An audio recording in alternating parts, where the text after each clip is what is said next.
Yeah, this is me. You're probably wondering how I got myself in this situation.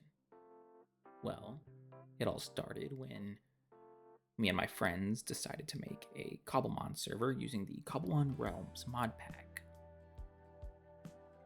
We quickly noticed the spawn wasn't working as intended in the mod pack description, so we had to summon Professor Oak ourselves. Not sure why, but he showed up as this weird little lizard. Didn't think much of it, I just kind of thought it was funny. Ended up picking Pikachu and decided to start my adventure. It was at this point when I saw that Firo attacking my good friend Eyecon. I tried to run away myself so it wouldn't catch on to me, but it was too late. It had already seen me too. I tried my best to escape and get away, but with as big as those wings were, it was able to catch up to me pretty quickly. And it didn't help that I was lagging. I tried to escape into a cave because I figured a bird probably wouldn't follow me in there. Yeah, apparently Minecraft mob AI doesn't think the same way I do because that Firo was here to stay. I backed myself into a corner and died. At that point, I decided, you know what, I'll just start my adventure now that I'm free of the Firo. But the game, I think, had other plans. Yeah, it crashed on me. It took me about an hour of dealing with technical difficulties, but I finally was able to get back in.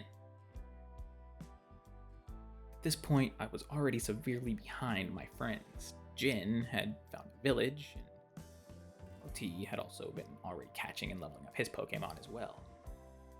We decided that this town should be the spawn town so people wouldn't be in the same predicament as me getting chased by an alpha pretty much as soon as they spawn in. I got some essential materials and things from the quest log and decided to loot the town. It was also around this point I realized, if I'm gonna start behind everybody, then I need to make things right. These guys had around an hour head start of me, and I didn't want to just catch up. I wanted to be the best. And of course, the only way to do that is to have rare and powerful Pokemon. Now, if you've already played the Pokemon games, specifically Red and Blue, or Fire Red and Leaf Green, or even if you've seen the anime, you've likely heard of Team Rocket. They're a group of criminals, basically, who collect and battle powerful Pokemon. Well, first step, I needed to level up my Pikachu. If I was going to be Team Rocket, I would need a stronger Pikachu. I wanted to knock out this Fletchling and just gain the experience, but apparently Pikachu didn't know any attacking moves yet, so I just had to paralyze it and ended up deciding to catch it because, hell, I needed a bird anyway so I could eventually fly. I also saw this blip bug and figured if I already caught the regional bird, then the bug would be the next logical step. Plus, I'd never seen a blip bug, so I was curious to see what it could evolve into.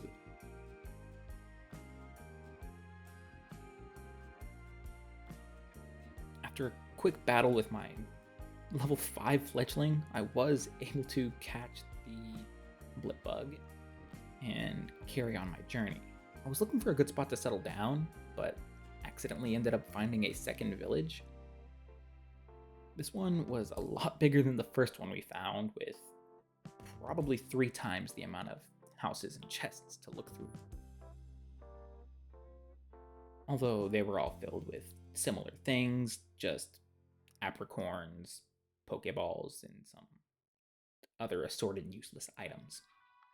I went in front of the Poke Center and did find this apricorn tree, which I ended up harvesting everything from because if I'm going to catch Pokemon, I'm going to need Pokeballs. So I continued on my adventure, just exploring the town where I found this Abra.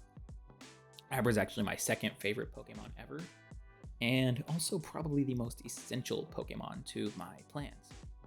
You see, Abra can learn the move Teleport. In fact, every Abra I've ever seen in a Pokemon game already has the move Teleport learned. In Cobblemon, this move can teleport you to and from waystones as long as you have them activated. This is where my plan started to get pieced together. I could have a secret base with no entrance except for via teleportation with an Abra, and nobody would be able to access it unless they physically found it and broke their way in, or I let them in and they activated a waystone. Well, I didn't have a waystone yet, but what I did have was 2 towns that apparently had one, so I teleported back to Eyecon and went back to the spawn town. I immediately forgot what I was doing there, so I just kind of opened the door to his house and then went to the Pokemart, both without entering, before I remembered I was looking for the waystone here. Once I got here, I realized Jin was naming the towns after vegetables. We had Daikon Town earlier, and then the starter town apparently was called Shallot. I thought now would be a good time to start battling some of the NPC trainers, but this random camper just fully out-leveled me, and as you can see, wiped the floor with my Pikachu. I took a few minutes just deciding which Pokemon I should send in next, but I quickly realized no matter what I do, I'm probably not going to beat this guy. I accidentally threw one of my Pokeballs out into the woods and lost it, but that's fine.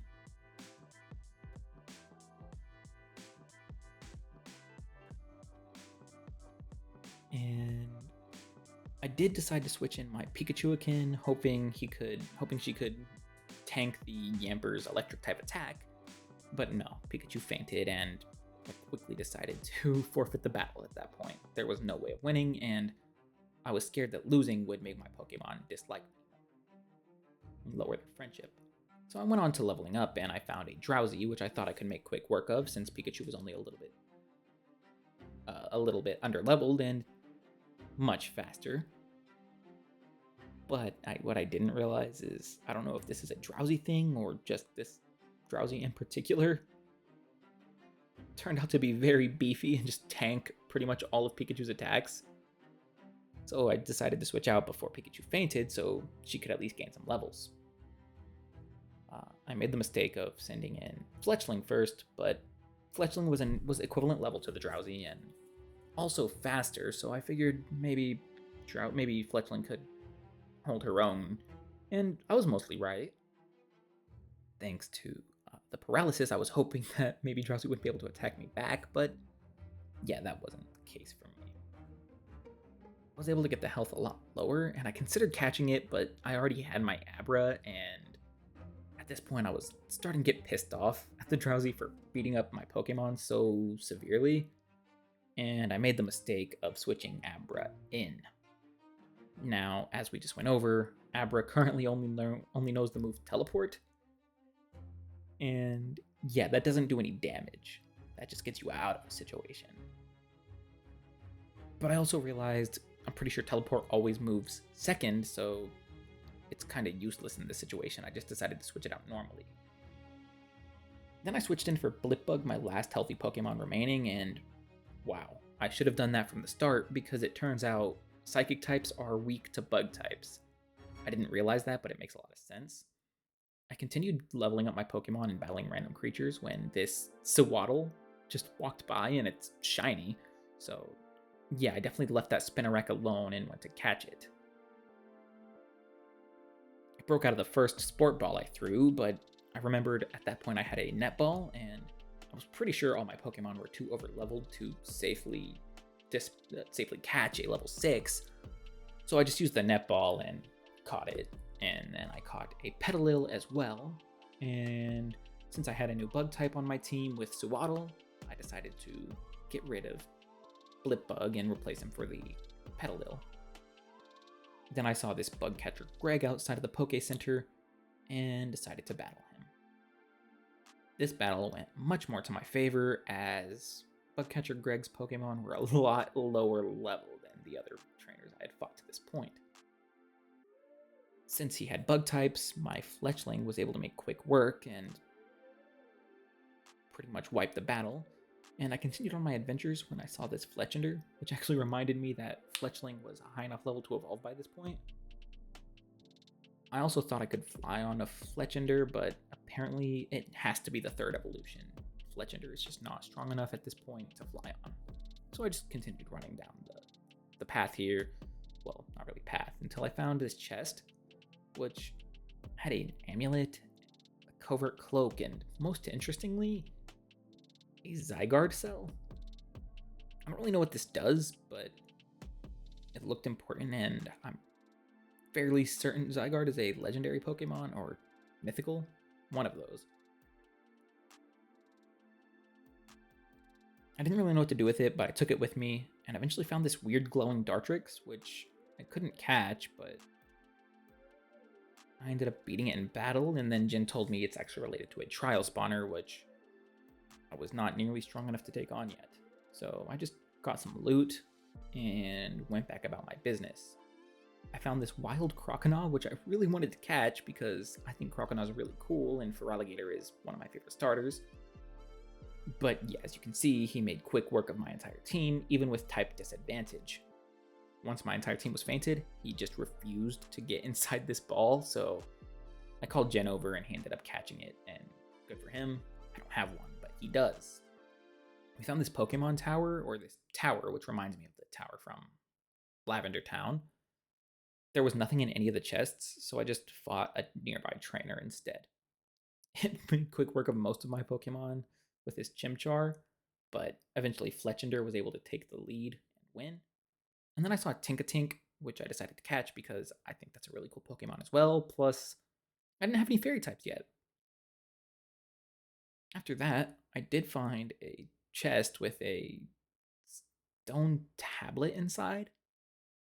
The description said it was related to the legendary Pokemon Regirock, but I couldn't figure out how to use the tablet or summon Regirock at all. So after that, I decided to just go ahead and start building a base. I picked a random tree in the forest near Shallot Town because I figured staying close to spawn wasn't too bad of an idea, and what are the odds somebody decides to dig underneath a random tree?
while I was working on concealing my base entrance, I actually saw a random turtwig in the wild and I wanted to catch it, so I tried to clear out some of the grass around it, but I accidentally hit it when I was trying to clear out the space.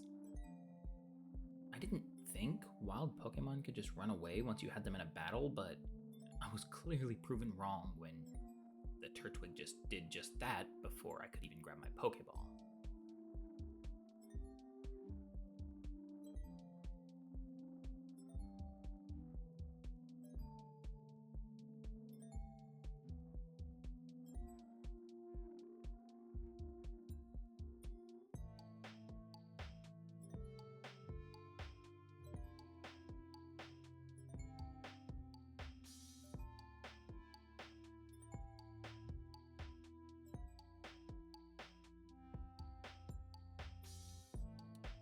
It was around this point that I decided once I finished my base, I was just gonna log off for the day, and I actually ended up playing a little bit off camera and making a lot more progress than I expected.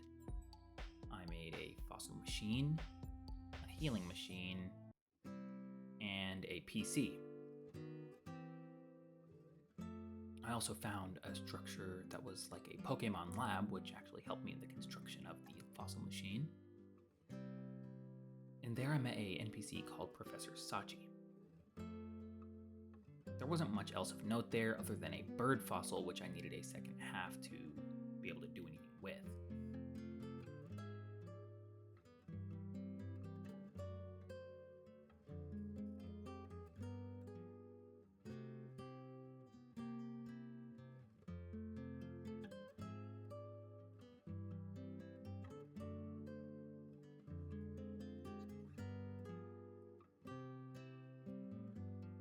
I decided to teleport back towards Professor Sachi's because I wanted to explore the area a little bit more and hopefully find more fossils nearby. I ended up not finding any fossils, but I did find this nether portal, which was almost complete, and I had enough obsidian on me as well to finish it, but the rest of the people on the server asked me to place it closer to spawn, and I decided to do just that. After that, I ended up finding a savanna biome with not much in there. There was a Pokemon Center with just sitting alone and a weird hot air balloon thing. Eyecon teleported to me and gave me some useful items before we decided to explore a little bit further in this area.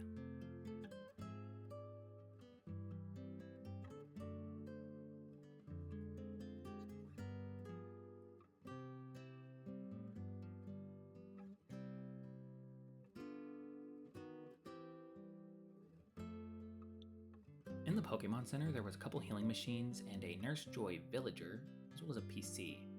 This was a little interesting because it looked a lot different than any of the other Pokemon Centers we'd ever seen, and there was a Nurse Joy villager instead of a regular Nurse Joy, which was also interesting, so it must have been coming from a different mod than the other structures. Then we found this Pokeball factory, which the advancement known as Kurt's house, and I gathered a few loot chests and then tried to fight this trainer who had a level 50, so I forfeited it and ran away.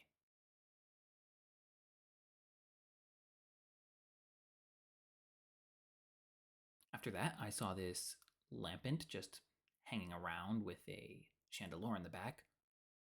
Eyecon wanted the chandelure, so I just settled for the lampant and continued about my business.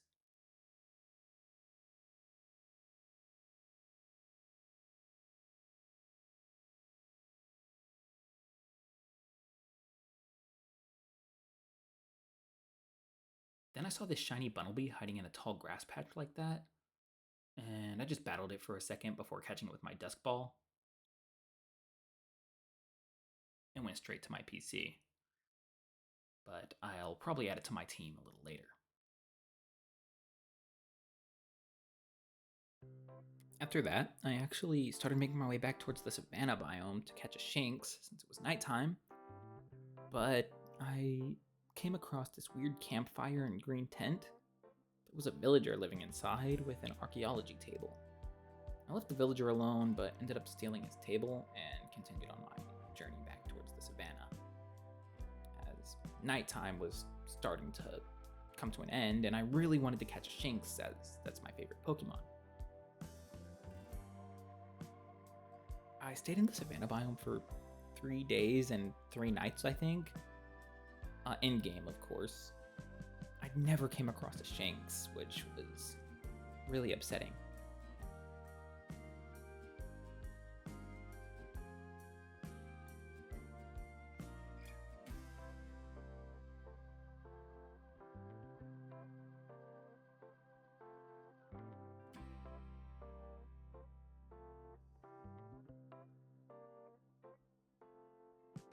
After a while of just exploring to find nothing that I was looking for, I just decided to check out this weird villager farm that had a couple villagers in there and a few chests, but nothing really of interest.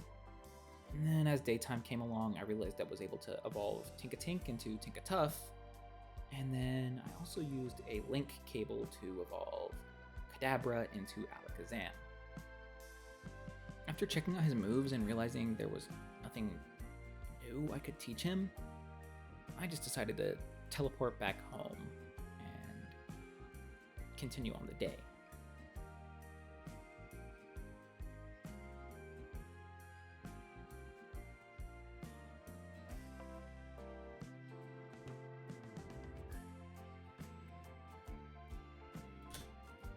After taking a few minutes to decide what my next steps should be, I decided to just expand my base.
Finally finished the expansion and then placed my fossil analyzer back down and decided to finally go ahead and build that nether portal so I could explore all the interesting things that would be in the nether in this mod pack, which we had not had the chance yet to figure out. I knew for a fact there'd probably be a lot of fire types in there, as well as some rare materials.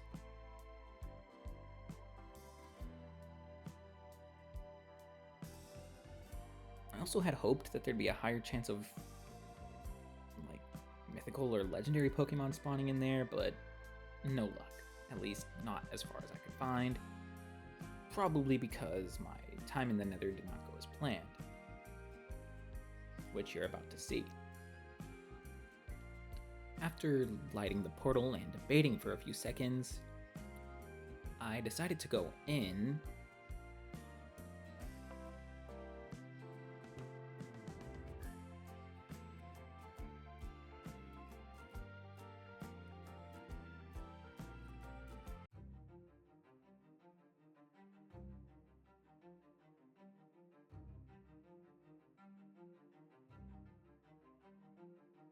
and yeah, I clearly should not be messing around lava for the time being, because it just never goes to plan. So I decided to change things up and just go mining and hopefully find more fossils. I had seen that dig sites could be found in lush caves, so I found one and started exploring. But all the gravel I found here didn't give me anything when I brushed it, so I don't know if it was just the wrong type of gravel or if I was doing something wrong. One time off camera, I was successfully able to brush down a dig site, but I didn't find any fossils, and it turned out that wasn't a Cobblemon specific dig site, so that wouldn't be where you find them.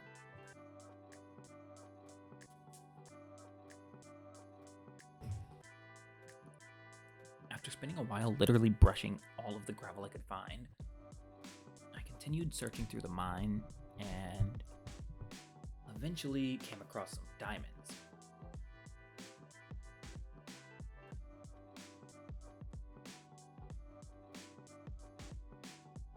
After mining the diamonds, I went exploring a little further. I found this revival herb, which those have been very useful to me in this video so far. Every time I get into a battle, at least one of my Pokemon has fainted, and only gained experience thanks to the help of a revival herb bringing it back to life. I also found this little pool of axolotls, and unfortunately I didn't have a bucket with me, so I decided to leave them be and continue on my search. But I'm not very good at this game, so of course I died again. I was gonna go back to the mine and continue searching, but after so many deaths back to back with literally zero progress anywhere in between, I decided it was probably for the best if I called it a night. But right when I was about to log off, I realized something. I'm Team Rocket. I'm a villain. I don't have to do things the normal way. I don't have to put in the work and find fossils myself, because there are other players on this server. All I needed was a book and quill to get this plan in motion. Of course, I didn't have any feathers, so my next step was to go find some. I quickly checked my chests, and even the ones downstairs that I haven't filled up yet, just to double check and make sure I wasn't wasting my time. But yeah, I didn't find anything, so I headed over to Shallot Town, hoping to find a Pidgey or even a chicken to just slaughter and take the feathers from, but absolutely nothing. So I went and I ended up finding Jin's house. I checked his chests for a little bit, but yeah, nothing there either. There were some instance chests nearby because he's living in another one of those Pokeball factories from before.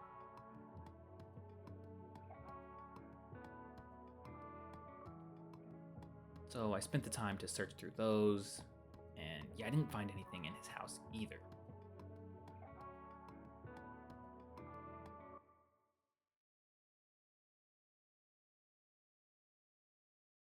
He did have this really cool Pokeball pot which I wanted to take, but I didn't want to destroy the furniture in his house, so I left it alone.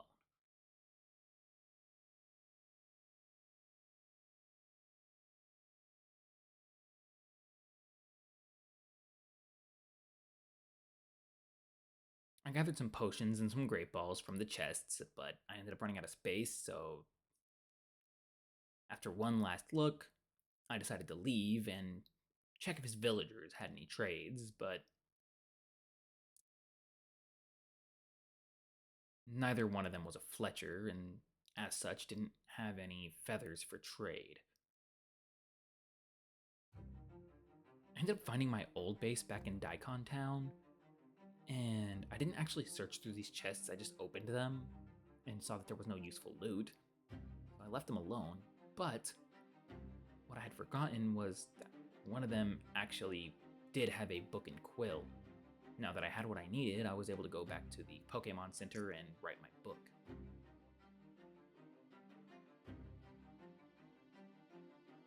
Basically just a Team Rocket manifesto stating my mission and demanding that people assist me or face the full wrath of my gathered Pokemon. I know I have still some pretty weak Pokemon, but I was hoping that the threat alone would be enough to get somebody to comply.